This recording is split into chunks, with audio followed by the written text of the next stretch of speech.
Hi friends, welcome to ఒరే మచ్చా YouTube channel.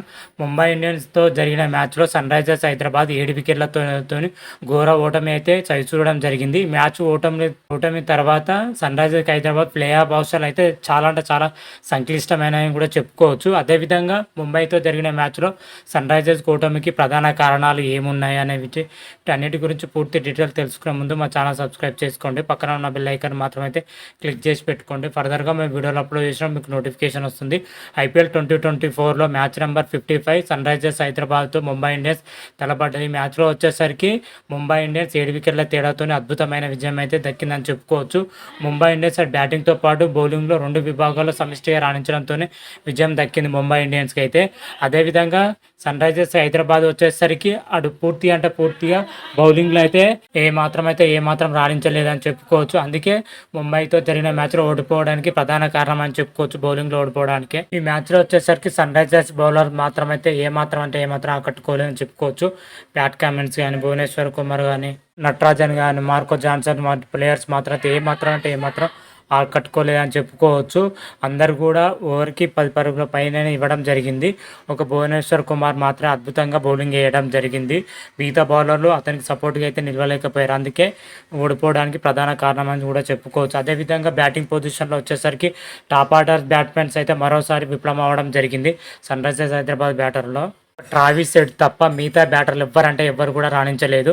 Abhishek Sharma, Mayank Agarwal, Nitish Kumar Reddy, Klaasen, Marco Jansen, Saad Ahmad, Abdul Samad వంటి batters మాత్రం అయితే పూర్తిగా విఫలం అవ్వడం జరిగింది. ట్రావిస్ హెడ్ అదేవిధంగా ప్యాట్ కమిన్స్ మాత్రమే రాణించడం జరిగింది. మ్యాచ్లో ప్యాట్ కమిన్స్ ఆల్రౌండర్ ప్రదర్శన చేసినా కానీ విజయం దక్కలే అని కూడా చెప్పుకోవచ్చు. ముఖ్యంగా సన్ రైజర్స్ ఓడిపోవడానికి బలమైన 2 కారణాలు ఏంటంటే బౌలింగ్తో పాటు బ్యాటింగ్లో కూడా పూర్తిగా విఫలం అవ్వడం జరిగింది. సన్ రైజర్స్ వచ్చేసరికి ఫస్ట్ హాఫ్ మాత్రమే ఎక్సలెంట్గా రాణించడం జరిగింది.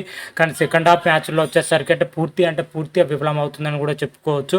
ఎందుకో సన్ రైజర్స్ అయితే బ్యాటింగ్లో కానీ బౌలింగ్లో కానీ పూర్తిగా విఫలం అవుతుంది. అదేవిధంగా ముంబై ఇండియన్స్ ఈ విజయం సాధించడం ముఖ్యంగా సూర్యకుమార్ మాత్రం అయితే సూపర్ సెంచరీతో రాణించడం జరిగింది. అతను తోడుగా తిలక్ వర్మ వచ్చేసరికి 30 రన్స్తో రాణించడం జరిగింది. వీళ్ళిద్దరు రాణించడంతోనే ముంబై ఇండియన్స్ మాత్రం అయితే 7 వికెట్లతో అద్భుతమైన విజయం అయితే నమోదు చేయడం జరిగింది. ముంబై ఇండియన్స్ పైన సన్ రైజర్స్ ఘోర ఓటమితోటి ప్లే ఆఫ్ అవకాశాలు అయితే సంక్లిష్టం చేసుకుందని చెప్పుకోవచ్చు. ఐపీఎల్ 2024లో సన్ రైజర్స్ హైదరాబాద్ ఇప్పటి వరకు అయితే 11 మ్యాచ్లు ఆడడం జరిగింది. 11 మ్యాచ్ల్లో 6 మ్యాచ్లు గెలిచి 5 మ్యాచ్లో దారుణంగా ఓడిపోయిందని చెప్పుకోవచ్చు. అయితే సన్ రైజర్స్కి హైదరాబాద్ ఇంకా 3 మ్యాచ్లు మాత్రమే మిగిలి ఉందని చెప్పుకోవచ్చు. 3 మ్యాచ్లో 2 ఖచ్చితంగా గెలవాలి. 3 మ్యాచ్లు గెలిస్తేనేమో నెట్ రన్ రేట్ కానీ గణాంకాలు ఏం లేకుండా ప్లే ఆఫ్ చేరుతుంది. 2 మ్యాచ్లు గెలిస్తేనేమో నెట్ రన్ రేట్ ఆధారపడి ఉంటుంది సన్ రైజర్స్కి హైదరాబాద్ మాత్రమైతే. తదుపరి జరిగే 3 మ్యాచ్లు సన్ రైజర్స్ అయితే చాలా కీలకమని చెప్పుకోవచ్చు.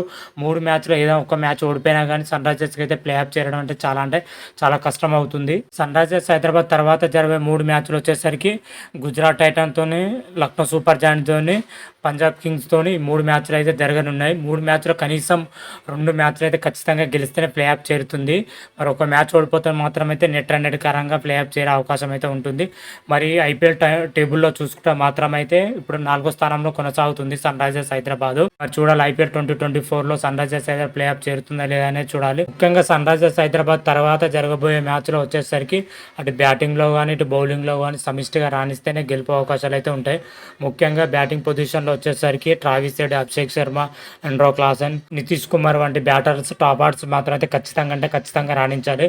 గత కొద్ది మ్యాచ్ల నుంచి పూర్తిగా విఫలం అవడంతోనే ఓటమికి అయితే ప్రధాన కారణాలు అవుతున్నాయి. అదేవిధంగా బౌలింగ్ పొజిషన్లో వచ్చేసరికి భువనేశ్వర్ కుమార్ కానీ, ప్యాట్ కమిన్స్ కానీ, నటరాజన్ కానీ, అబ్దుల్ సమాద్ వంటి బౌలర్స్ మాత్రం అయితే తప్పకుండా రాణించాలి. వారితో పాటు మార్కో జాన్సన్ కూడా బౌలింగ్లో రాణించాలి. సన్ రైజర్స్ వచ్చేసరికి అటు బ్యాటింగ్తో పాటు బౌలింగ్లో 2 విభాగాల్లో రాణిస్తేనే గెలుపు అవకాశాలు అయితే ఉంటాయి తర్వాత జరగబోయే మ్యాచ్లు. లేకపోతే అయితే ఐపీఎల్ 2024 నుంచి అయితే సన్ రైజర్స్ మాత్రం అయితే అవుట్ అయ్యే అవకాశాలు కూడా ఉంటాయి. మరి చూద్దాం రాబోయే మ్యాచ్లో సన్ రైజర్స్ హైదరాబాద్ ఎలా ఆడుతుంది, ఏ విధంగా ఆడుతుంది అనేది నెక్స్ట్ వీడియోలో అయితే మనం తెలుసుకున్నాం. అంతవరకు మీకు ఈ వీడియో కానీ నచ్చినట్టయితే లైక్ చేయండి, షేర్ చేయండి. మరిన్ని వీడియోల కోసం మా ఛానల్ సబ్స్క్రైబ్ చేసుకోండి. పక్కన ఉన్న బెల్ ఐకాన్ మాత్రం అయితే క్లిక్ చేసి పెట్టుకోండి. ఫర్దర్గా మేము వీడియోలో అప్లోడ్ చేసినప్పుడు మీకు నోటిఫికేషన్ వస్తుంది. హర హర మహాదేవ్, శంభో శంకర. Thank you.